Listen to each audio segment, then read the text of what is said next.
Mhm. Bonsoir, bonsoir les amis, bonsoir.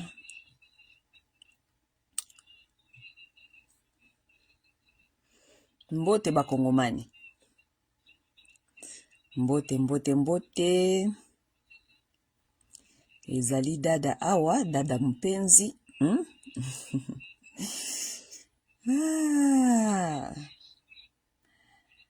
James Mushagalusa. Bonsoir James. Comment tu te portes, Mushagalusa? J'espère que tout va bien. Bonsoir, bonjour. Ça ne doit pas être bonjour, c'est bonsoir. Et les gens qui sont en Europe, c'est le bonne nuit là-bas. Parce qu'ils ils dorment déjà. Si nous sommes ici dans les bonsoirs déjà, ils doivent déjà peut-être dormir. Mes chers frères, j'aimerais un peu parler un peu sur la situation qui se passe au Katanga là-bas,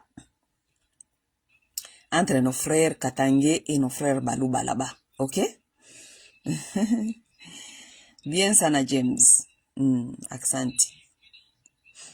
Je voulais un peu parler de cette situation-là, un peu, hein? Parce que, en tout cas, ces pays-là, vraiment, non, c'est pas possible. Ce qui se passe dans ces pays-là, non, c'est pas possible. Anyway, mes chers amis, vous avez vu mon titre, ok? La situation actuelle entre les Katangais et les Kassaïens et le manque de leadership.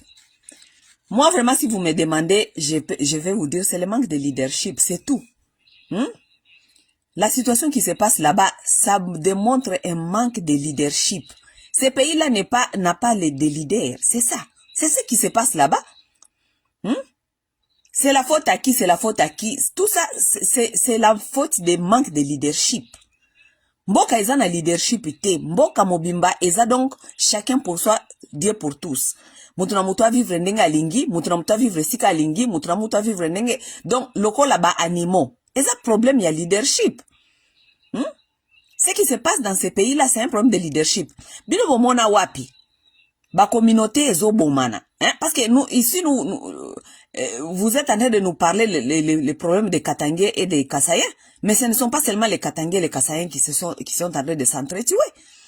Là où nous sommes là aujourd'hui, là, kuna na chopo na Kisangani, batu bazako bomana, ba communauté zako bomana kuna, batu ba kimi, donc les pays, tous les pays, il y a du désordre là-bas dans ces pays. Ok, na Bandundu, problème. Ok, de Bakongo, problème. Ok, de Kivu, problème.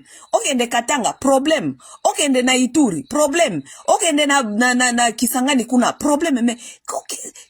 Mais leadership est wapi? Manque de leadership, mes chers amis. Les soi-disant, les gens que vous considérez comme des leaders, bah, Kinshasa kuna, ça ne les concerne à rien. Les communautés peuvent s'entretuer. Les communautés peuvent faire tout ce qu'ils veulent. Bango kuna tanki bazana Kinshasa, bazana kata ba climatiser, tant que bango bazali ko lia, bazako vivre, bango bazana poto, ce n'est pas de leur problème. Et nous avons les gens ici qui vont venir en train de nous dire, oh, Bakatangue, Bazabatumabe, Bakatangue, Bazabatumabe. Mes chers amis, Bakatangue, Bazabatumabe na nengenini. Les Katangais sont chez eux. Les Katangais sont chez eux là-bas. Ezali manque de leadership. Si vous ne voulez pas pointer au manque de leadership, ça c'est votre problème. Et ce qui est même grave là, celui qui est au pouvoir maintenant, c'est soi-disant votre frère. Vous ne pouvez pas blâmer les Katangais. Il faut blâmer votre frère qui est au pouvoir, qui n'est pas en train de voir votre situation. Liboso ba Kassaïen baluba bobande kopesa so bobande kopesa biso comment ça s'appelle excuse oh soki pa na biso makambo ezo kende bien te soki pa na biso baluba kuna batu bakimi développement ezalite parce que Mobutu alingaki baluba te parce que Kabila pe aye soi-disant Katangais Rwandais alingi baluba te tout mais mes frères, vous êtes au pouvoir aujourd'hui, les baluba, vous êtes au pouvoir aujourd'hui. Qu'est-ce qui empêche et que botala nanu makambu na bino depuis 30 et quelques ans ya Mobutu, oyo bobande ko blâmer que likolo na ye yango pa na bino zali développer te. Qu'est-ce qui manque aujourd'hui botala bo pointer franc na bino? Ça devient la malhonnêteté. La raison pour laquelle vous ne voulez pas prendre ces histoires les taureaux corne à taureau ezali parce que c'est votre frère qui est là-bas. Vous ne voulez pas les culpabiliser pour lui dire que il faut tailler la biso va problème mais c'est pas nabiso. N'est-ce pas? Maintenant vous voulez culpabiliser les Katangais. Vous voulez culpabiliser les Katangais comment? Hein? Les Katangais sont chez eux. Ils sont chez eux. C'est un peuple comme tout autre Congolais qui souffre chez eux. Il est là-bas, il n'a rien à manger, il n'y a pas de travail. Même là-bas au Katanga. Allez lire les statistiques. Allez lire. Il y a une extrême pauvreté là-bas au Katanga. Extrême pauvreté au Katanga. Maintenant, lorsque nos frères de Balouba quittent chez eux pour aller au Katanga, je vous ai toujours demandé cette question, c'est pour aller faire quoi là-bas? C'est pour aller faire quoi? Parce qu'il faut savoir que dans la nature humaine, parce que vous êtes des gens qui ne sont pas intelligents de toute façon. La majorité des Congolais, vous êtes des gens qui ne sont pas intelligents. Dans la nature humaine, quelqu'un qui voit que l'autre vient et lui n'a rien, il va se voir directement en danger. Sa vie est en danger. Parce que vous venez vous ajouter sur ce qu'il n'a pas déjà. Oui, you are a threat. Vous devenez comme une menace. Lorsque vous partez chez quelqu'un et quelqu'un n'a pas assez à partager avec vous, vous devenez une menace. C'est ça la vérité de la nature. Moi, j'ai toujours demandé ceci aux Congolais. J'ai dit, lorsque vous nous dites que tout Congolais a le droit d'aller habiter là où il veut. Moi, je vous dis, c'est une bonne chose. Si le pays allait bien, c'est une bonne chose. Mais le pays ne va pas bien. Il y a la famine, il y a des désordres partout. Vous pensez que c'est une bonne idée que des communautés se déplacent en masse pour aller vivre ailleurs? Ça ne peut pas marcher. Parce que si kabokei wana batwana bazomona bino lokola menace. Po bango moko bazana biloko kolia te. Bango moko bazana classe te. Bayebi te avenir ya lobi ezali ndenge nini. Bako ndimela bino te boya ofanda kaka boye. Parce que boko koma lokola menace epai na bango. Il y a quelqu'un qui a donné un exemple ici, qui dit, oh, mais bino kuna bokenda kapoto kune bongo bokenda kapoto bo immigra kapoto pona nini. Yoka ba raisonnement ya ba Congolais. Biso to migra kana poto awa na poto tango to ye, tango bandimi immigration ya na poto. Parce que na kopesa un exemple est-ce que nga moko nazali en Amérique. Aux États-Unis ici, bah ça a quand même des loteries. Ça veut dire que eux-mêmes vont même aller chercher les immigrants pour les amener ici. Pourquoi bakenda koluka ba immigrant pour na koyana ba immigrant awa? Parce que besoin ya ba immigrant, bazana besoin ya ba immigrant bazala awa. Besoin ezali parce que ezana misala mususu ezali awa, bango moko bakolomboka balingi kosala te, donc il faut aller chercher le main d'œuvre d'ailleurs pour na main d'œuvre wana eya awa. Ba Américain bakondima jamais toya awa soki bayebi ke ba misala na bango ou bien vie na bango eza en danger, biso tokotia avenir na bango a danger, bakondima te, jamais bakondima. Et si kabiso tozana ba loi o ezali ko protéger certains avantages ya ba américain. Ezana misala mususu oye awa mama nanga ata otangi papa nanga ata otangi ata osali ndenge nini okozwa kango jamais. Parce que le travail là c'est gardé pour leurs propres enfants. Bayebi yango. C'est pour nous préparer, ba américain ba préparer bango déjà na mutu kolakisa bango ke même si ba immigrants bazali koya, ya bino déjà ezali déjà à part. C'est comme des enfants dans une maison où si les visiteurs arrivent, papa na bango kolobate ke o biloko ya kolia, to pesa ba visiteurs alors que biso moko tozali na food insecurity. Ça veut dire que bozana insécurité ya biloko ya kolia, bokolobake o bo bimisa biloko bo pesa ba paya. Ekosimba te. Ce qui se passe, ce qui moupaye na ndaku oyo, bazali na problème ya food insecurity, ça veut dire bazali na problème ya kolia, ce qui se passe, ba parents bazwaka biloko wana ba bombi nanu na cuisine. Bako sola na bino bapaye, ti tango bino bapaye bokei, nde babimisi biloko na bango ya kolia, balie na bapesi bana na bango. C'est ça la nature, vous ne pouvez rien changer de ça. Biso so ibandimeli biso toya na poto parce que na poto baza déjà na ba loi parce que biso par exemple en Amérique awa 80% ya misala na ba société na ba compagnie ezalaka réservé pour na ba kolomboka. 20% na ba compagnie okeno okuta ba compagnie presque nyonso eza na politique wana. Ya 20% nde ezali ya ba minorité. ba minoritaire, wana eza même inclus na ba noir américain, eza inclus na ba indien, eza inclus na ba chinois, eza inclus na ba biso ba tutoti Afrique, mais 80% ya musala ya to ya batu na musala wana ezali ba kolomboka bango moko. Si ça commence à aller au contraire, bango moko ba kolomboka ba kusepelate ba ko bengana biso awa. C'est ça la vérité des choses. OK? Nous sommes dans un pays là où ba communauté zali ko bomana, ba communauté zali ko koka ko vivre ensemble été, mais aucun jour président Nabino abima aya ko salata speech ou bien ba luka ndenge nini ba ko luka ba programme oyo et ko renforcer ou bien et ko encourager les vivre ensemble wana. Rien du tout, pays mobimba, rien du tout. Mes chers amis, boyebi nini le problème est que biso batu mwindu malgré toye poto toza ko comprendre te système esala ndenge nini mboka e marcha ndenge nini. Les Congolais c'est quelqu'un encore qui vivent dans ses sentiments. Mutu aza ko vivre na kata ba sentiments, mutu azo kanisa ke toko tambusa mboka na sentiment, mutu azo kanisa ke mboka e développer na sentiment, mboka e développer na sentiment te. Mboka e développer maka na intelligence na pratique. Mboka e développer kate na sentiment. Intelligence d'abord. Intelligence ezali kosenga te sentiment. Vous comprenez? Intelligence ezali kosenga sentiment te. Intelligence ezali capacité ya koyeba kozoba mesure o ezali bien pour le bien-être de ces peuples là. Eza sentiment te. Boka ni sateke boko ya awa mwandika kolobo bio. Non, ba Congolais tozana droit ya ko vivre eskanyo so tolingi. Ba Congolais tozana droit ya ko vivre eskanyo so tolingi. Ba Congolais ba vivre ka place nyoso balingi. So okena Kisangani kuna okuta bati ya Kivu, so okena Kisangani okuta Baluba, so okena Kisangani okuta ba Congo, so okena Kisangani okuta bata Équateur, okuta bango kuna. Mais ce qui est là, ce que nous sommes en train de déplorer pour la que il y a un problème quelque part. C'est parce que la communauté Luba se déplace en masse pour aller au Katanga. Il y a un problème. Une communauté ne peut pas se déplacer en masse pour aller quelque part d'autre. Communauté nyoso, so ok na Congo partout, okuta ba Congolais baza partout eska bazali. Ba mususu ba kuna misala, ba mususu ba kuna na bamboka mususu ezali pona mariage, pona ba famille, pona nini, mais pas en masse. Communauté moko te ko tellement en masse, ba décider ko déplacer en masse ndenge wana. Le déplacement en masse, ezali indication ça ne va pas. Il y a quelque chose qui ne va pas. Pourquoi est-ce que bolingi ko affronter tes problèmes que pourquoi est-ce que bakasayen bazali ko kima kasai en masse? C'est ça jusqu'aujourd'hui je n'arrive pas à comprendre. Pourquoi est-ce que bakasayen balingi ko affronter loko wanate? Pourquoi est-ce que les kasayens sont en train de partir en masse? Qu'est-ce qu'il y a là-bas? Pourquoi est-ce que bazali ko kima mboka wana en masse?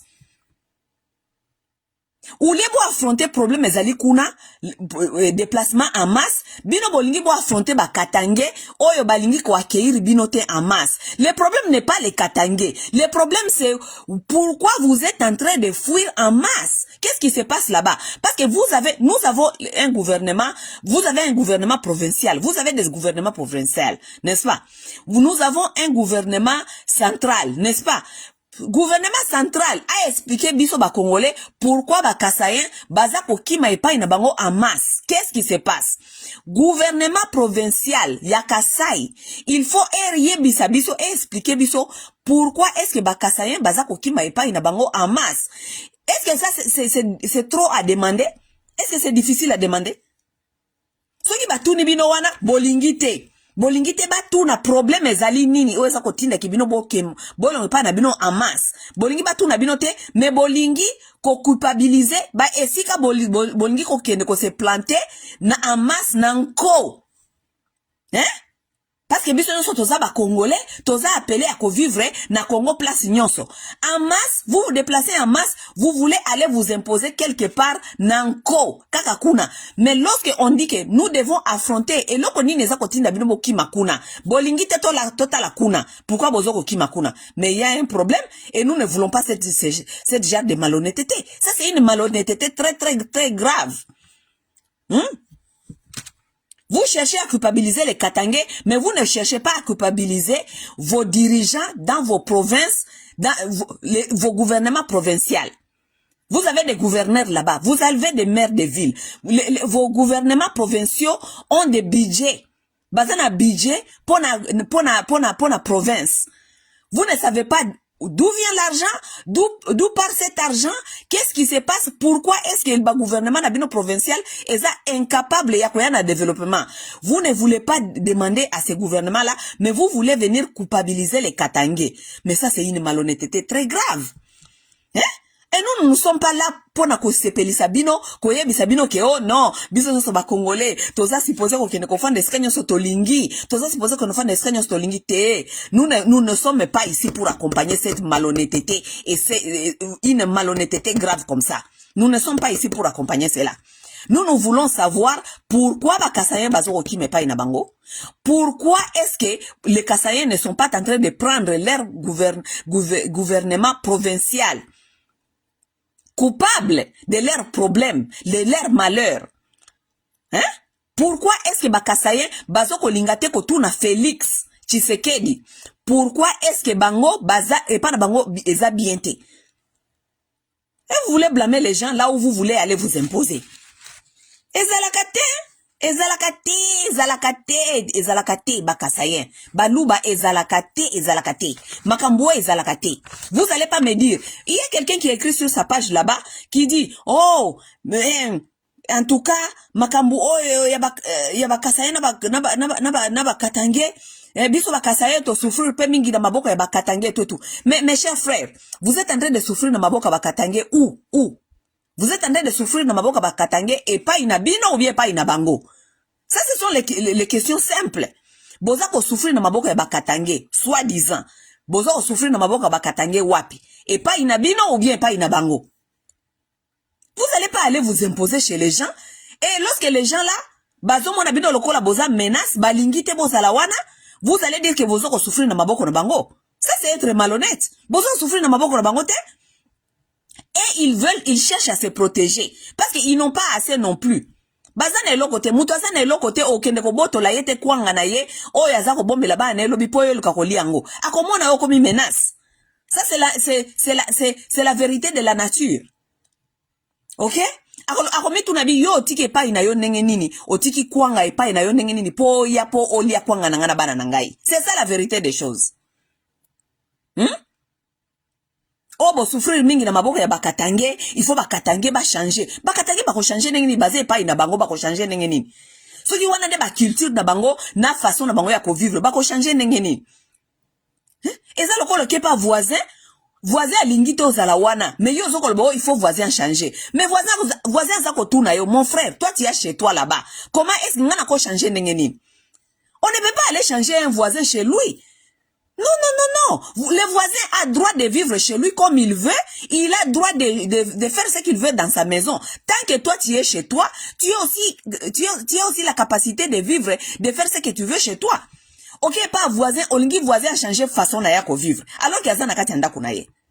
Olingi voisin apesa yo kwanga ya bana na ye olia yango. Voisin ya ibisi ya binote ngana ko pesa kwanga te parce que ngape na zana food insecurity, to zana biloko ebelia ko lia wate, biloko ezalia wa, eza ya bana na ngai na ya ko lia lobby. Olobi tete voisin za mutema mabe. Tandis que yo otiki pa ina yo, otiki kwanga pa ina yo, oke ko lia kwanga ya muninga. Ezalakate. Parce que nous devons vous expliquer ces choses ici na ndenge ya malembe, na ndenge ya facilité pour vous comprendre. Makambo za koleka kuna, ezo koleka kuna na Katanga. Oh Bakatange, il faut pas changer. Bakatange ba ko changer pour pas koma banani. Pour pas koma ba Congo. Bakatange ba changer pour pas koma ba koma ba Kivusien, ba koma ba Nyamulenge. Ba koma ba Rwandais, Bakatange ba changer pour pas koma ndenge nini. Ba ko changer te parce que bango moko ba yebi ke bongo ndenge bazali eza bien. Ba ko changer te. Bino ndem soki boke kuna bomoni ke Bakatange baza bien te, ça veut dire que ici vous ne pouvez pas vivre, vous ne pouvez pas changer. Boki ko changer, boko yesa mute mokolo nda kwa changer bizaleli na ye. Yeso ka lingaka ko kombola minui, akokombola minui. Oko ke nanda kwa motute, oyo ya kombola ka minui, oyo bisa yeke yoko kombola ka su minui te ponga na ye. Te eze pa ina ye. Soki yozo ko kateke ya kombola ka minui, il faut partir chez toi. Kende ko kombola ka kuna na tongo. Kende ko kombole pa na yo na tongo. Les Katangais sont libres de faire ce qu'ils veulent chez eux. Oui. Les Kassaïens ne sont pas libres d'aller imposer leurs lois là-bas au Katanga. Vous n'êtes pas libres, ce n'est pas chez vous.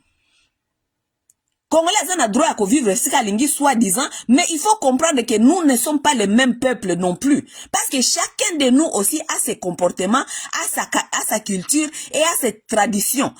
Ces cultures qui sont influencées par ces traditions. Oui, oui. Congolais ont droit à quelqu'un de kofan de sikalingi. Ozana droit à de kofan olingi. Oui, c'est une bonne chose. Mais tant ok kofan de sko yo lingi kuna. Est-ce que yo, muto uti pa ina yo, ozali prêt à se conformer na ba façon na bango ya ko vivre? Ou bien lingi yo kende kuna, okende ko imposer bango yo façon na ya ko vivre. Oh yo uti ke pa ina yo kuna, okende ko imposer baninga na yo façon na bango ya ko vivre. Voilà ce qui se passe là-bas au Katanga. Je suis tenté de vous expliquer, nazo expliquer bino yango, na ndenge ya les plus simples façons de comprendre cette histoire. Bozana ba dirigeant o baza d'abord na mayelete, ok? Bozana ba dirigeant d'abord baza na mayelete parce que na mboka lokola Congo, tozana combien de tribus bokoma wa soki tozana combien de tribus. Toza soki na plus ya soki ba 400 soki ba nini, hein? Donc nous sommes appelés par Baberge Batia biso ensemble bon vivre kaka ensemble, ok? Alors que dans un pays comme ça, bao boya poto wa to yebite boyaka kotanga bata IDP c'est surtout soit disant bayaka na poto bayaka kotanga bazwa ba diplôme belé mais mayele na moto ezalité. Boyebi aucun pays ne peut se faire diriger ou bien gérer na batu oyo bazali na notion ya social science te. Social science, excusez-moi, social science, ezali o babengi science politique, pardon, science sociale. Ok? Science sociale, ce sont les études scientifiques qui sont faites sur les humains. Vous comprenez? Ezaba études scientifiques o basalaka sur les humains, sur les populations, sur ba comportement, sur ce sont les études qui se font sur les cultures, sur la tradition, surtout pas na biso. Biso il faut tozalana centre ya recherche oyo basalaka social science, hein, sciences sociales. Comprendre comment les Congolais sont dans leur diversité.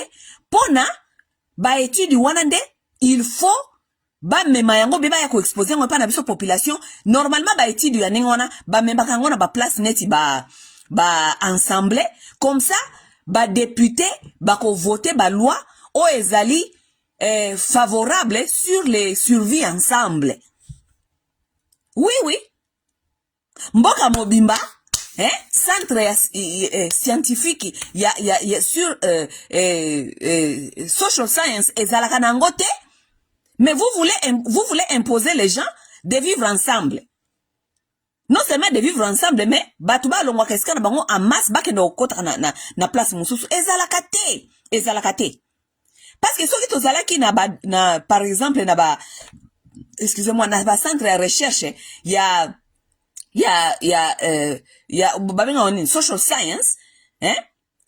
Sciences sociaux, sciences sociaux, ça veut dire les études des comportements, les études des humains, les études de la société, les études de tout cela. Ça te zana ba centre ya ndenge wana. Tolinga ki to yeba ko éviter ba problème ebele. O eza koleka entre ba communauté na ba communauté ndenge ni bazali ko bomana ndenge nini. Parce que cela pouvait nous avantager à comprendre ba comportement ya motu na motu selon esika auti et puis selon culture na ye. Parce que comportement ya batu na ba culture ya batu e utaka na mwa ba racine ya ba tradition na bango esika ba uti na ba tradition na bango. Ça veut dire que soki ba tradition ou bien comportement ya ba katangé par exemple, non ça comportement ba katangé ezali e uti na ba racine ya ba tradition na bango. Ok? Peuple luba, bango pe ba culture na bango, et outi na ba racine ya ba tradition na bango. Mais à partir ya ba étude wana, on peut vous dire si ces deux peuples-là sont compatibles à vivre ensemble ou pas. Oui. Bako yebisa bino baza compatible ya vivre ensemble ou pas. Soki baza compatible te, ezali l'état, ezali ba autorité, nde bako luka koyeba, soki il faut ba introduire, ça veut dire ba injecter sikoyo, ba programme na kati ya communauté, ba communauté wana, o ezali ko favoriser sikoyo, le bien-être, le bien vivre ensemble. Boye bake na Congo tozali sikoyo ko, le vivre ensemble nengwana ekoki ko simba te, surtout na sens que batu bazo kolonge pa longo en masse. Na isi bino boyeke. Le vivre ensemble, je ne pense pas que c'est un problème parce que tala na Kinshasa batu nyoso bafandi wana Kinshasa, batu ya bikolo na bikolo bafandi wana Kinshasa. Est-ce que tozo ka bazako bomana te parce que na Kinshasa bobi différence à Kinshasa na Katanga ezali nini? Différence à Kinshasa na Katanga ezali que Kinshasa c'est tout le monde qui est là-bas. Et aucune culture ou bien aucune tradition à batumoko bauti village moko boye et ko dominer baninga. Non. C'est tout le monde qui se sent à l'aise parce que il y a aucune domination, il y a culture ou bien il y a tradition moko boye. Mais lorsque nous allons au Katanga, vous allez au Katanga là-bas, ce sont les Katangais entre eux là-bas. Sikoyo, batu mususu baye, baluba, baye kofana na Katanga. C'est vraiment, eza clash, eza clash. Clash pourquoi? Parce que, et comme il y a des groupes, babizale na bango, ezali ko s'affronter. C'est difficile, c'est totalement différent que Kinshasa. Parce que Kinshasa kuna eza batu nyonso, eza place batu nyonso. Siko Katanga kuna eza place, et pas bakatange. Tango bakasayen baye, directement bizali ya bakasayen komonana, eza mususu, na bizali ya bakatange komonana, eza mususu. Parce que ezali des groupes.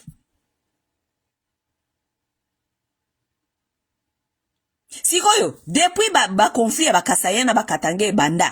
OK? Parce que ba kasayen na ba katange conflit de bango banda il est loté.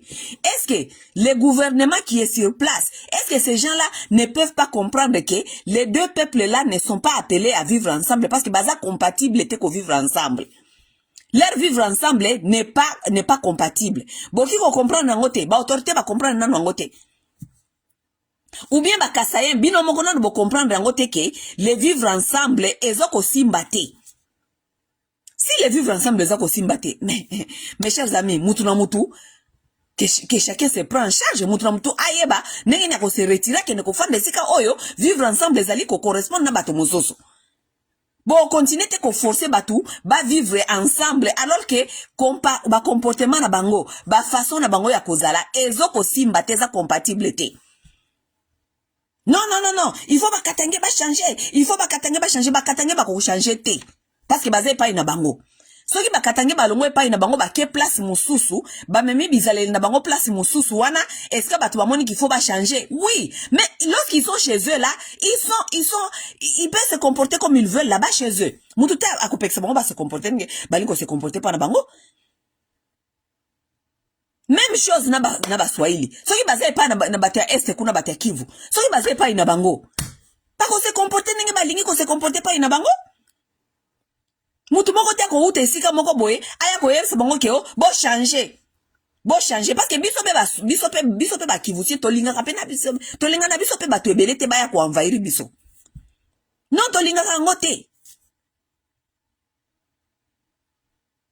Pourquoi? Parce que chacun de nous a sa culture et sa tradition qu'ils veulent protéger. C'est ça que vous ne comprenez pas encore. Qui Congolais oyo comme yeli bino kaka mutu likolo kaka boye. Non.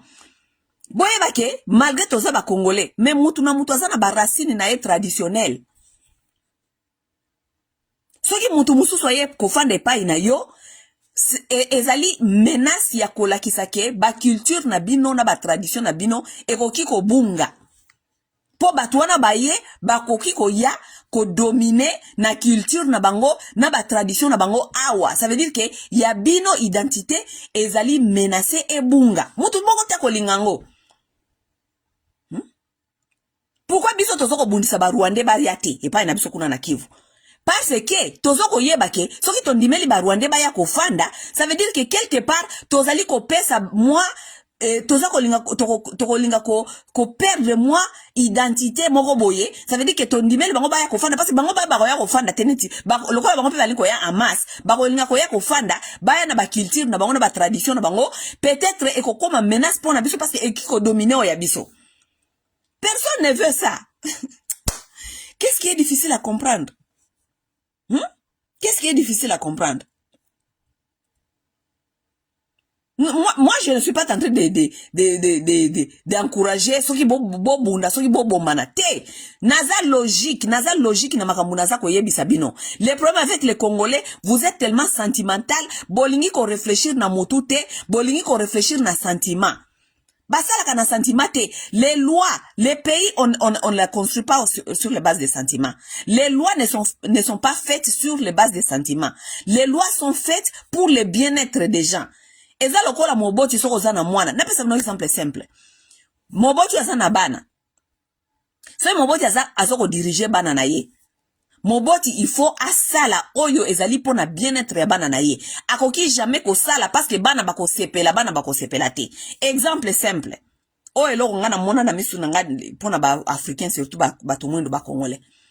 Car seat, omoni voiture oyo nani kiti yo ba ebisaka ba parabotia na kata motuka mwana ifo fana na kata car seat parce que ezali pona protection ya mwana ezali pona protection que soki accident ou bien quelque chose au moins mwana kozala bakol na kati ya car seat na yowana, n'est-ce pas? Vous allez trouver beaucoup de parents qui ne mettent pas les enfants dans les car seat. Car seat eza wana mais mwana boy kofana na car seat, mais parents akei na sentiment ya mwana. Alobi ke mwana ngo alingaka nango yete. Alors que ezali loi o elobi ke protection ya mwana, il faut kotia mwana na car seat. Au cas ya accident, mwana lokola azali na comment on dit, azali na poids ebelete. Soki accident ki ba touti bino peut-être na sima, soki mwana za na car seat te, akoki ko sauter na fenêtre akweli banda. Mais soka za na car seat, akoki ko bima na car seat te akende ko bima libanda kuna, n'est-ce pas? Mais kokuta parent oyo a ignoré loi. Ya bien-être ya mwana na ye, likolo ya sentiment ya mwana. OK? Mwana nga alingaka ne yango te. Mwana alingaka yango te. Sikoyo yo moboti ozo réfléchir te protection le bien-être de ton enfant parce que bato oyo bazwa ki loi wana bayeba ke mwana bana na mususu bakolinga car seat te mais bazwi loi wana pour le bien-être et la protection de cet enfant. Malgré ba para mususu boza ba irresponsable bo fan sakabana na car seat te parce que bino bozo ke na sentiment ya mwana. Ogomana moboti mususu aza koyebisa yoke era kokatisa balabala akosimba mwana liboko te parce que mwana na alingaka te basimba liboko. Mwana aza kokima na na balabala aza kokima mais ya yebite ke wana ye il faut azwa ba mesure o ezali pour tout d'abord bien et puis pour la sécurité de son enfant. Ça veut dire que mwana aza na choite il faut simba yo loboko. Okoki kokatisa balabala yo moko te il faut simba nga liboko. Mais ogomana moboti mususu ake na sentiment. Alingaka na yete na simba ye loboko. Alingaka na ken. Donc nazo ko expliquer bino ba congolais bino batu ba sentiment. Bokoki ko encourager te ba déplacement ya ba congolais en masse parce que eza sentimental pour nabino. Eza sentimental. Tout Congolais peut aller habiter là où il veut. Congolais n'ont pas droit que nos fans de Skalingi. Congolais n'ont pas droit que nos fans de Skalingi, c'est une bonne chose. Mais kune sika akei kofanda. Akei kofanda, est-ce que misale za kuna? Misale za te. Akei kofanda kuna parce que est-ce que akei kofanda kuna so misale zalite. Okei kobakisa rien que la délinquance. Oui, okei kobakisa loko te que délinquance. Nde makambu tozali komona awa balobike batu bazokende kuna na Katanga bokomi ko yiba bokomi ko kotela batu na kata bandaku tout cela parce qu'il y a pas de travail là-bas bakatange bango moko bazana misala te. Lorsque vous arrivez là-bas vous n'aurez ni aussi non plus du travail. Ça veut dire que bozo kende kaka kobaki sa problème likola problème. Wana nyo soso ki tolobeli bino bolingi koyoka te bino bozo kende kaka na sentiment. Non, tout Congolais a le droit d'aller habiter là où il veut. Tout Congolais a le droit d'habiter. Mais tant que oye ko fan de pa ya mutu, o eska ye moko musale zalite. Akomi ko mona oloko la menace. Mais dans un pays là où il n'y a pas la science sociale, il n'y a pas la science, il n'y a pas les études pour vous dire toutes ces histoires-là, mais vous trouvez toutes ces choses-là, c'est du normal. Bozo mona ngoza normal. Nga masawa na tie bino en défi. Baluba, moi, nga na tie bino en défi. Défi na nga na tie bino ezali boye. Vous devez challenger comment on dit, votre gouvernement provincial. Vous devez rester là-bas, chercher à comprendre qu'est-ce qui est produit ici dans les Kasaï. Tout ça qu'on produire nini. Budget provincial, il y a province eza nini. OK? Budget il y a provincial eza nini. Ba priorité il y a province eza nini. Province mbongo province et récoltaka et utaka wapi. Mais vous êtes appelé à connaître tout ça? Mbongo combien kotaka, mbongo combien bimaka, mbongo combien zaka injecté na kati ya province, mbongo combien zali ko accompagner ba infrastructure, mbongo combien zali ko tout ça vous devez savoir tout ça. Mais comme vous êtes malhonnête, vous ne voulez pas prendre vos responsabilités, regarder vos autorités dans les yeux pour les demander ces genres de questions. Vous voulez aller au Katanga pour maintenant aller déranger les Katangais pour leur dire que oh non, il faut pas changer. Il faut bon dima biso to zala awa. Il faut bon dima tolia ensemble. Il faut bon dima tolia kwanga we ensemble.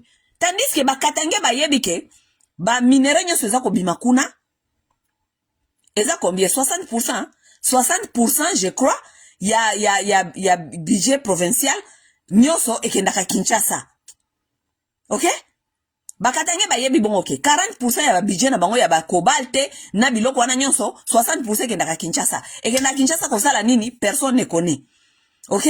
O etikala kana province 40%.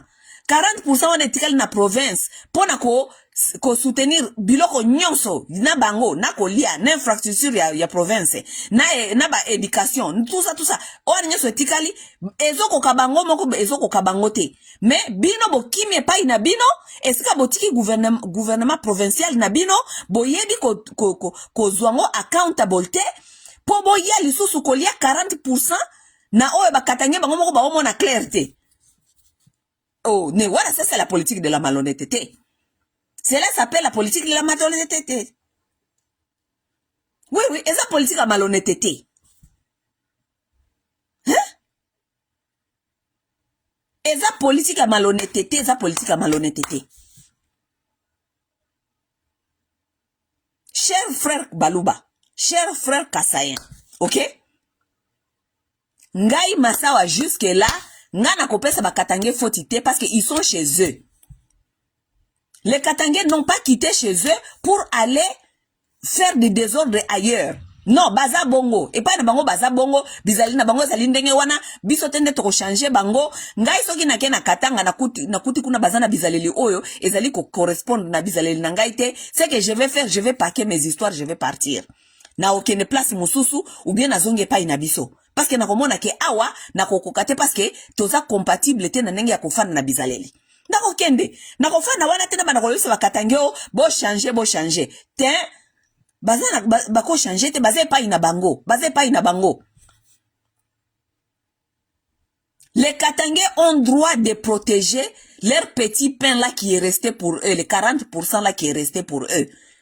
Parce que mbongo na bango nyonso ekendaka na Kinshasa 60% ya ba recette na bango provinciaux ekendaka na Kinshasa ekende ko liesa ka batukuna na ba feti ba moziki tout ça ces gens là sont aussi frustrés.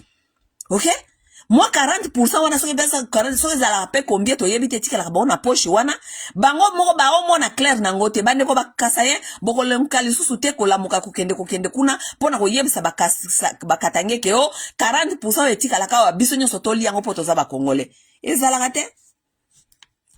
te baloba te ba yebisa bino bongo bolingi ko yoka te 40% wana za ko tikala kuna na Kasai kuna. OK? Botuna ba gouverneur na bino 40% na eza ko sala nini? Pourquoi est-ce que ba province ezali avancé te? Pourquoi? Qu'est-ce qui se passe? Non, vous ne voulez pas leur demander parce que ce sont vos frères. Bolingi ko bango vous ne voulez pas les prendre en responsable. Ce sont vos frères. Parce que vous ne voulez pas affronter vos frères. Entre Bino et Bino, les loups, vous ne voulez pas vous manger. Mais vous voulez aller traverser pour aller blâmer les Katangais. Katangais ont droit à couper sa hôtel. Les Katangais ont droit de vous dire que ce n'est pas possible, nous ne pouvons pas partager nos 40%. Nous ne pouvons pas les manger ensemble parce que ce n'est pas même assez pour nous-mêmes. Les Katangais ont droit de vous dire que ceux qui boyaient à Bokoliate, Azan a droit à Sabino Bongo parce que lui-même il n'est pas en train de manger. Parce que les gens qui sont au pouvoir sont en train de prendre tout son argent à manger là-bas. Oui.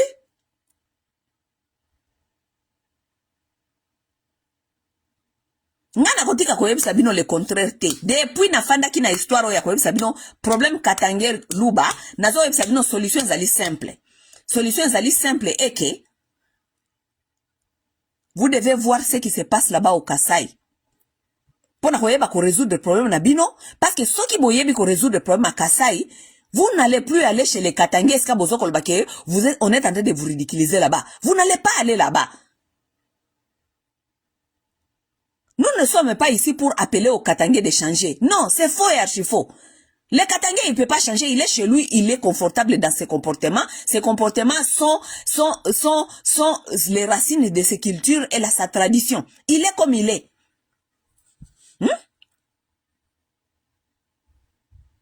Bino banou bande, il faut boyeba koyeba. Ça veut dire quoi? Ce qu'on appelle le respect de soi. Self-respect. Nazo koyeba sabino angona ba page na bino na ngona batu bazo komaka. Nazo sabino, vous devez apprendre ce qu'on appelle le self-respect, le respect de soi. Vous êtes allé au Katanga plusieurs fois, bozo kanaba katangete. Une fois, on vous a déjà chassé de là-bas. Papa, so ba bengano déjà quelque part une fois. Ça veut dire you are not welcome. Maintenant, toi, tu dois appliquer ce qu'on appelle le self-respect. Le respect de soi. On ne peut pas aller là où on ne veut pas de toi tout le temps et continuer à pleurer aux victimes. Pour moi, c'est incompréhensible, cette histoire. C'est incompréhensible. Ngana nazo kukananga ko comprendre yangote. Parce que ngana ukiko kende sikate balinginga ite. So na ke ipa inabino kaka une fois na moni kaka attitude na bino lokola bosepelite na koya kananga lisusu te. Parce que moi j'ai le respect de soi. Oui, j'ai le respect de soi, je ne peux plus venir.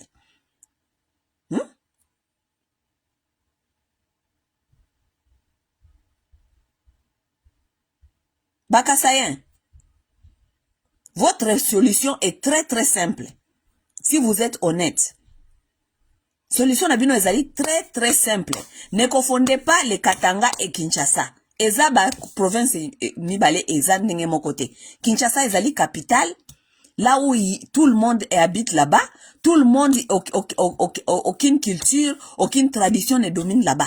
Tout le monde est là-bas. Donc, mutuazana makamuna ye. Katanga, c'est autre chose. Les Katangais là-bas, leur comportement, est inné dans leurs racines là-bas. Comportement, ça veut dire c'est différent. So kuna Katanga bazo sabino ke oh no ba culture na biso za ko senga te boya ko sala boye awa, n'est-ce pas? Boko pesa bango te bazé pa ina bango culture na bango eza ko senga boye te. Mena Kinshasa, so Kinshasa oh nyoso ko sala kuna nana ngwa ko yebisa okay oh culture ya Kinshasa zali ko senga boye te. Personne s'en fout parce que aucune culture domine à Kinshasa. Votre problème là de Katangais et de Kasaïens est tellement simple à résoudre. La solution est que vous devez être honnête et vous devez être dans la vérité. La vérité est que les Kasaïens, vous avez chez vous. Oui, c'est ça la vérité. Vous avez chez vous. Si vous allez quelque part, en masse quand vous êtes en train d'aller au Katanga et que ça ne marche pas là-bas, vous devez comprendre que Bizaleli Oyo et Simbité ensemble. Vous n'êtes pas appelés, vous n'êtes pas compatibles à vivre ensemble. Ça veut dire que vous devez comprendre que Bozong n'est pas inabino. Oui. Si Bozong n'est pas inabino, et comme le col insulte. Si vous rappelez Kasayen que Bozong n'est pas inabino, et comme le col basa ko finga bango. Et comme le col ezali insulte mounene. Non, eza insulte te. C'est simplement la vérité.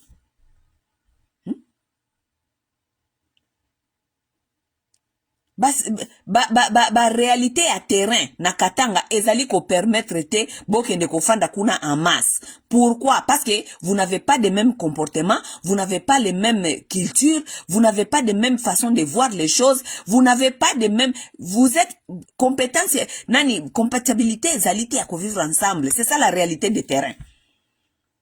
Siko katange yenda kime pa ina ya tikela yo ou bien yonde il faut kende koyeba ningi ni kobongse pa na yo kende kofande pa ina yo. C'est ça la question. Comme vous n'êtes pas compatibles de vivre ensemble, qui est supposé maintenant de savoir que tozo ko kanabso ko fanda ensemble te depuis ba koko na biso depuis ba era banguza kalbon to bande ko fanda ensemble te, nous devons savoir comment nous séparer. Mais ko insister te ko fanda wana est-ce que boko miti na niveau bolingi banda ko bokata na ka bambeli ko bomanaka soit disant que non to ko fanda kaka il faut pas changer te bozate lokola peuple lokola ba israélien le lokola o soit disant ba kabela ki ba mabele parce que bazanga ki mabele bino bozana mabele na bino. Ce n'est pas comme si bozana mabele te OK Congo et obligé ki katanga et pesa bino mabele bo fanda siko ba katange ba sepelite non eza bongote kana bino eza bongote kana bino zali que vous avez vos propres terres, vous avez vos propres provinces, vous avez vos propres maisons où vous pouvez aller, mais bolingi te pona nini? Pourquoi? Bofandi pas batu une fois bomoni ke simbite ba bengani bino ba problème salami kuna bokei me bozongi lisusu. Mais c'est quoi ça comme comportement? C'est quoi ça comme comportement?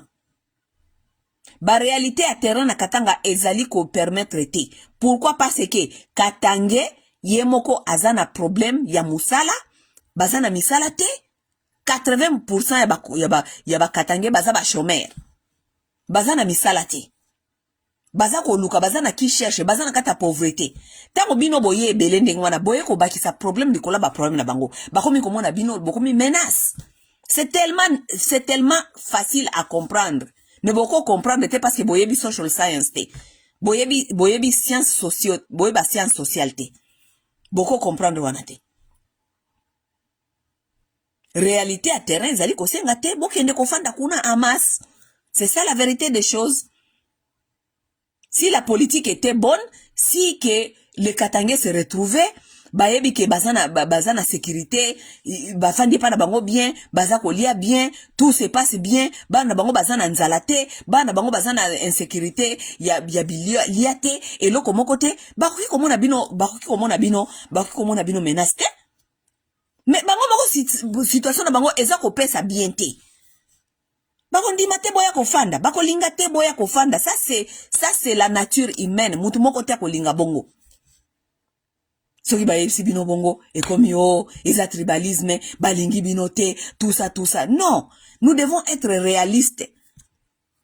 Batonga kamboka na sentiment te, batonga kamboka na ba réalité, na ba vérité, na ba vérité à ba circonstance.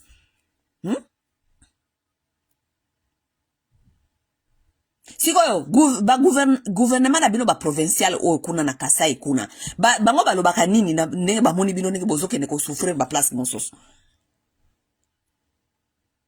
Qu'est-ce que vos gouvernements provinciaux disent? Ils disent rien. Baozo mbongo ya province baza ko lia, baza ko zomboka province bazali ko enjoy, ba Ngoe Kasanji, tous ces gens là que vous avez mis là-bas. Anyway, Ngoe Kasanji azakasu gouverneur. Tous ces gens là que vous avez mis là-bas, ils sont en train de prendre l'argent, manger. Bon memi kuna soki programme à Chile gelou, bazui mbongo, ba lié. Tout ça. Vos frères sont en train de manger votre argent là-bas. Piller les provinces, piller province, tiki province par terre.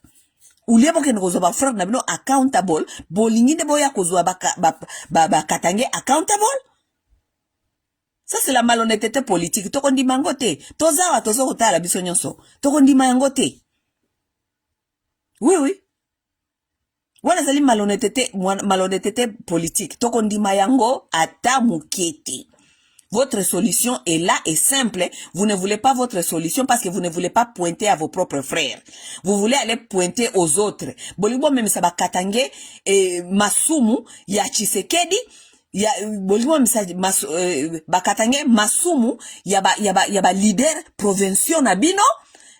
Ndenge ba kokite ba échouer ba province. Bolibo ke no même ça ba katange. Ezalaka te. Bien, on voit ça que tout mon souci, ma province, mon souci, ma fan na Katanga te. Moi, je connais beaucoup de Kivusiens qui sont là-bas au Katanga. Ba fungola là, ba business, na ba magasin, ba fan di wana. Toyo kata mukolo moko te ba Katange ba déranger bango. Ba professeur mususu baza ba Congo, bazalaka kuna na Katanga, batangi saka kuna, ils sont là-bas, toyo kate batungi saka bango. Mais oh ya bino ya koya en masse wana ça cause problème mes chers frères. Ça cause problème. Et ça la vérité simple, c'est apprendre où à laisser. Ngai de toute façon na sina sala bino ba vidéo tellement ebele ko expliquer bino mais boling ko comprendre te. Loko boling ko comprendre te. Ça c'est votre problème et votre frère lui-même Tshisekedi qui est là-bas, il ne dit rien. Tshisekedi kwa kutu eza ko sepelisa ye baboma bino pona ye ami bimisa victime alinga misala lokola Kagame abima bobima ba victime soit disant que oh balinga ka bino te tala baza ko boma bino eloko Tshisekedi aza ko bosana ke biso ba Congolais tozo kwa ba Rwandais te ba Rwandais bazaka tribu mibale ba utu na batuti ka soki ba 3 tribu ba utu batuti na batwa batwa ezala bango kutu 1% bakipaka bango kuna tate donc ezali problème ya ba utu na batuti siko biso na Congo toza ba tribu mibale te Tshisekedi ça veut dire okosala biso blague wana te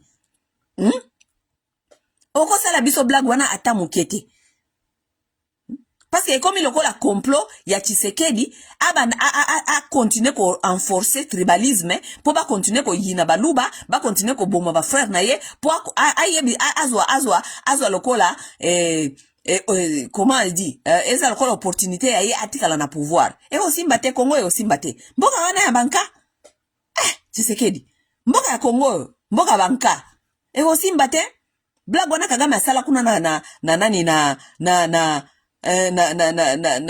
Rwanda incitation à la haine pour na baboma ba tribu na ye pour amikanga na pouvoir na Congo yo simba te et ko simba te toza tellement ebele toza tellement bikolo ebele et ko jamais ko simba OK yo mona wapi na mboka mobimba batu baza ko bomana président alobaka te loko moko te abengi ata mukolo moko teke na lingi lisusu koyoka makambo ya batribalisme te na lingi lisusu koyoka boye te soki problème eza communautaire tokobanda kotinda kuna batu mission moko boye batu bakende koyeba kofandisa batu kofana na batu baye ba problème ezali ndenge nini po bayeba ko résoudre ba problème wana et ata un jour ezalaka te etikala ta kosala mata mukolo moko te ça veut dire que président moko aza complice. Yeah, parce que so okena kata ndako kuti bana bazoko bunda. Tiba komi na point que frère moko abimisi mbeli akomi ko bomaka muninga.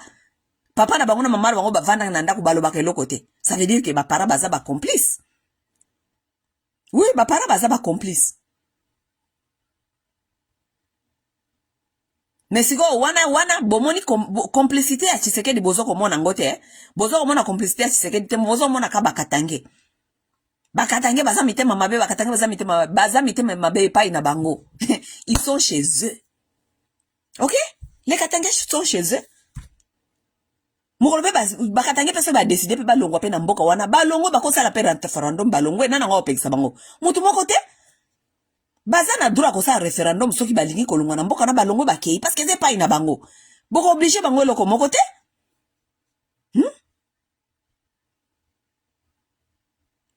Boko obligé bango eloko moko te, ils sont chez eux. Ils font la loi là-bas comme c'est chez eux.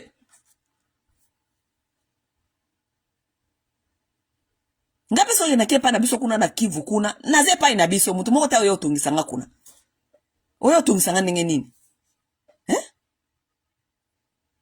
Oh, yo utasoki na province na yo kuna, oya okutanga na Kivu, na Kinshasa na lobelo kote parce na Kinshasa wana toza biso na biso.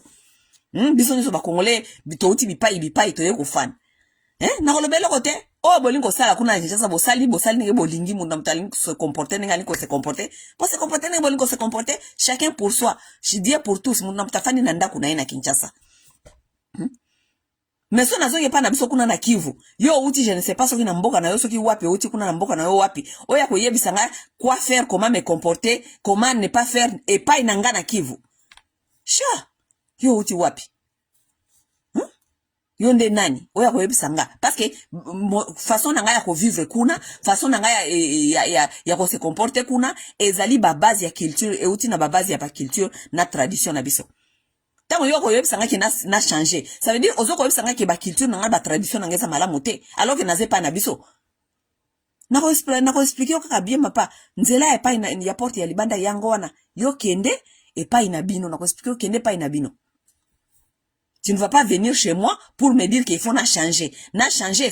Tant que vous avez na changer, ça veut dire oza ko yebi sanga bomoto nangai. Ça veut dire ba fondamental nanga ba fondamental ba fondement nanga.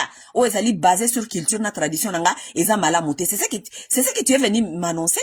Nde mamboza ko ya ko annoncer ngai.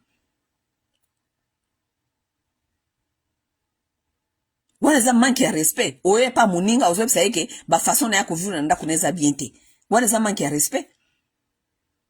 So ezali bien te yo kende pa ina yo toi tu as chez toi kende ko sala ba ordre kune pa ina yo kende ko vivre ndenge yo lingi ko vivre pa ina yo mutu te ko tongisa yo parce que depuis ba kasayen balu ba bofanda ka kune pa ina bino mutu te aka ko yebisa bino comment vivre quoi faire personne ne vient de vous dire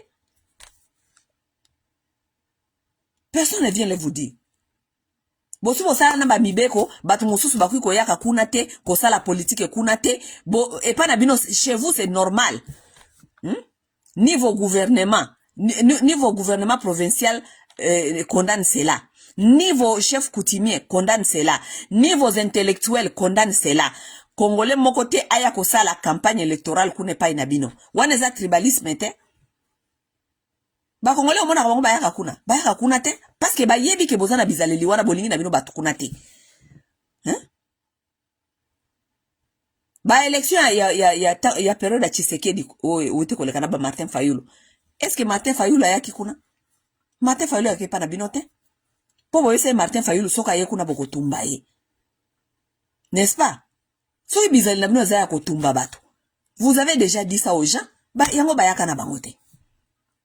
Nana ko pekisa bino boze pa ina bino so bomeseni ko tumba batu kuna mututa ko pekisa bino c'est chez vous faites là-bas vous voulez brûler les gens là-bas mututa ko pekisa bino Martin Fayulu na ba bemba na ba katumbi periode wana est-ce que bayaka te po bolobaki bo kwesi mibeko pa ina bino n'est-ce pas? Niveau gouvernement provinciaux on condamné cela. Lelo tozali awa lelo Martin Fayulu amekaki koya kuna na kananga bobeti Martin Fayulu mabanga bobeti ye mabanga wana bino bozoko mona teke zali tribalisme po bolobike mutute efaya awa koloba politique pa na bino na Kasai kuna n'est-ce pas? Wana bomenya ngo tribalisme te personne ne condamne niveau gouverneur parce que gouverneur na bino yemoko munoko na kata munoko na lobike mutu moko te aya sala politique awa. Personne ne condamne ça, ni la loi ne condamne ça, ni vos chefs coutumiers ne condamnent ça, ni vos intellectuels ne condamnent ça, ni même les chefs de l'État yemoko oazali garant ya kusa garantir que tribalisme est régné te bana ya mboka mutu na mutu fois circuler akende ko sala campagne électorale. Martin Fayulu aye ko fanda te. Aye ko sala ka campagne na ye sima akende, me bobeti ye mabanga aya kakuna te. Mais bino mutu kaka aye ko sala campagne électorale aye ko fanda te bobeti mabanga po bolingi mutu mususu kuna te bolingi idée mususu kuna te. Donc ça veut dire que vous êtes intolérant ya ba idée ya batu mususu. Mais vous voulez que on vous tolère boya ko fanda pa ya batu boya na ba loi ya ba bino boya même ko fanda pa ya batu boya na ba loi ya bino pe boya ko fandi sango pa ya bato. Mais vous êtes intolérant mutu aza ko leka kaka ko sala campagne akoya ko fanda te akoya ko imposer mibeko na ya tous les jours ya ko fanda te. Vous êtes intolérant à ce niveau là.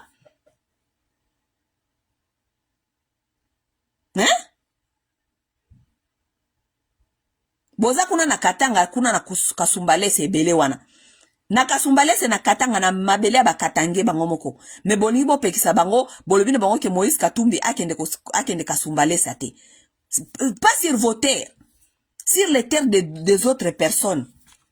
Oyo bango baza ko considérer soi-disant mwana na bango ya mboka ya kuna bozolo banaye aya ko atia makolo na yete na katanga epai na bango moko. Et vous voulez bolingi cohabitation à paix.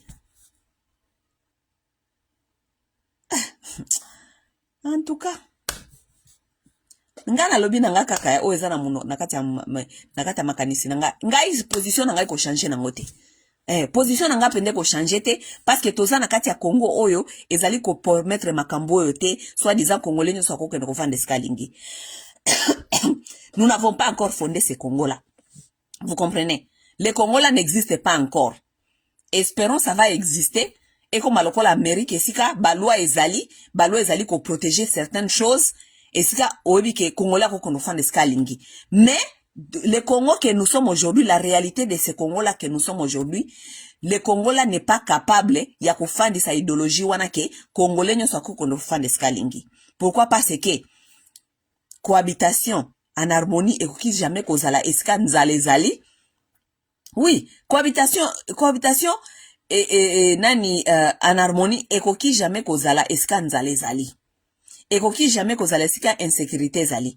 Ekoki jamais kozala esika injustice ezali. Cohabitation na en bonne harmonie ekoki jamais kosalama. OK? To sili sanzala, to yeba ko organiser mboka wana, Congolais nyo sa se sentir que aza capable ya kolia, ya kofanda, aza na sécurité sociale, aza akoki ko mema mwana na hôpital, akoki lorsque vous mettez toutes ces choses-là en marche, OK? Bokomona ki ba Congolais, bako banda no bango ki occuper lisusu te so Congolais mususu, ata boye en masse, bako banda occuper lisusu te parce que ba yebi ke eza na certain, baza na ba base moko boye déjà ezali déjà instauré. OK?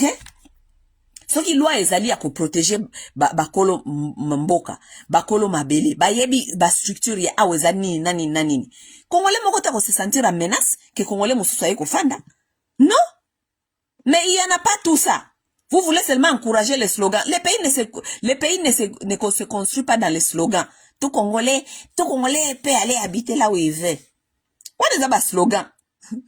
What is that slogan? Congolais nya sakoki ne ko kena ko fande skalingi. Congolais nya sakoki kena ko fande skalingi. Ya oko ya ko fande skalingi mais boya en masse te. Ne venez pas en masse parce que en masse eza ko lakisa menace. Parce que bato boke kuna ko fande la en masse, bango moko bazana biliate, bazana loko moko te, survie na bango baza ko vivre sur le survie. Lobi ko zala ndenge nini bayebite si mabino boya ko fande en masse. Tout Congolais a le droit d'aller habiter là où il veut. Tout Congolais a le droit d'aller habiter là où il veut. Mboka batu bazanga mayele. Mboka batu bazanga mayele. Congolais nya sazana droit kana kofanda sika lingi. Oui, ngape nazana droit parce que ngata mnazonga Congo, so nazonga Congo. Ngana zolo to konofana na ba Congo. Parce que nazana droit kana kofanda sika na lingi. Mais na kolinga tena mona tribu na ngai ba mushi bakangi bisaka bango nyoso ba kena kofana na ba Congo. Ezalaka te. Bo nofana na ba Congo ndenge ni boza epa na bino kuna na babushi kuna. Botike ni nani? Ezalaka te. Bozo nga epa na bino na Kivu kuna. Oui, nde epa na bino. Boko ya ofanda na ba Congo ndenge nini bamushi batu ya Kivu ebele boye amas na bangombe ebele. Omonete bata Kivu bayaka na bangombe batu banyamulenge bakomaki na bangombe na ba Congo ba Congo ba telema. C'est pas possible. C'est quoi ça? Ou ezali migration ou bien nini? C'est quoi cette histoire? Bon, et là qui s'y menace. Menace de culture, menace parce que bino bo uti kuna na soki na bakivu soki banyamulenge soki wapi boye na bangombe na bino bangombe na bataba Congo bazana bango ba cultivateur baza batangombe te baza peuple ngombe te bangombe na bino boye na ba culture na bino bangombe na bino ekoya kolia ba matiti ekoya kolia ka babilanga batu parce que okufutsa ngombe te oko limiter ngombe ska ko kolia obia ko kolia te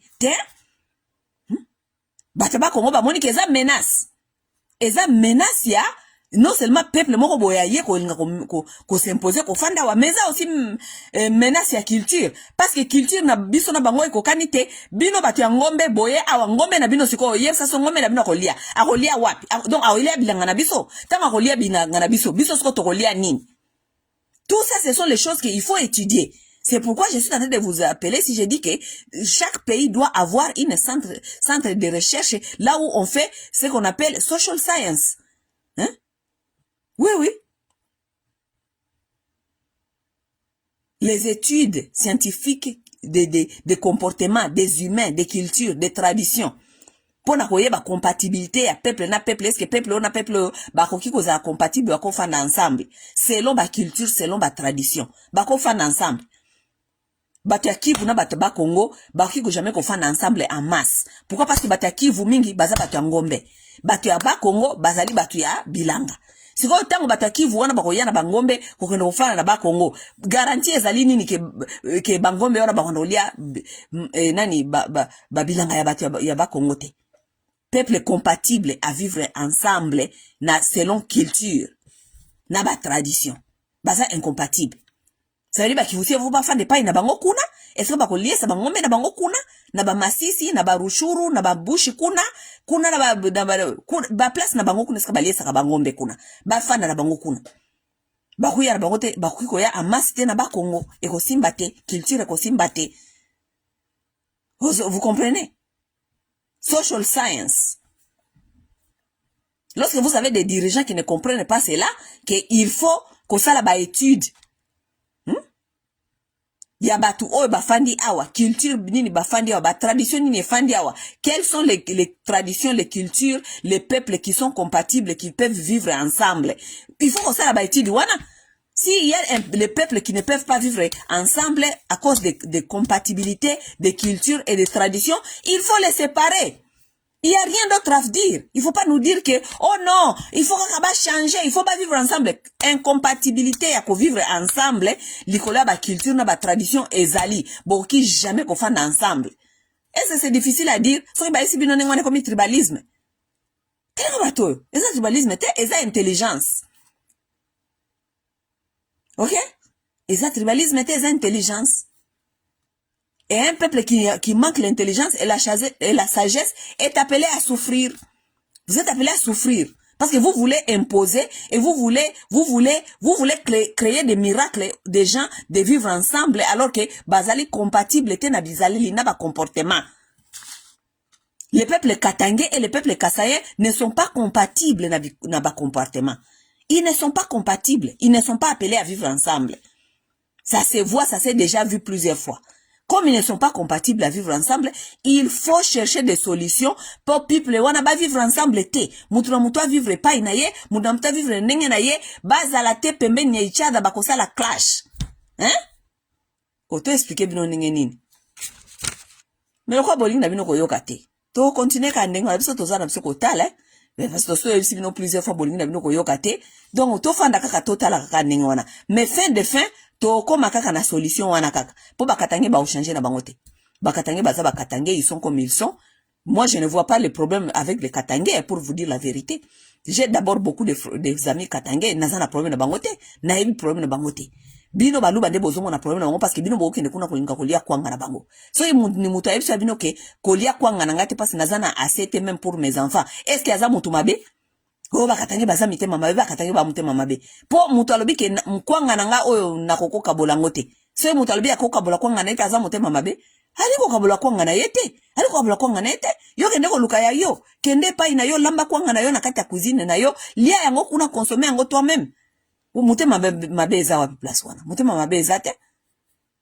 La malhonnêteté politique. C'était un peu ça mes chers amis. À plus tard. Bye.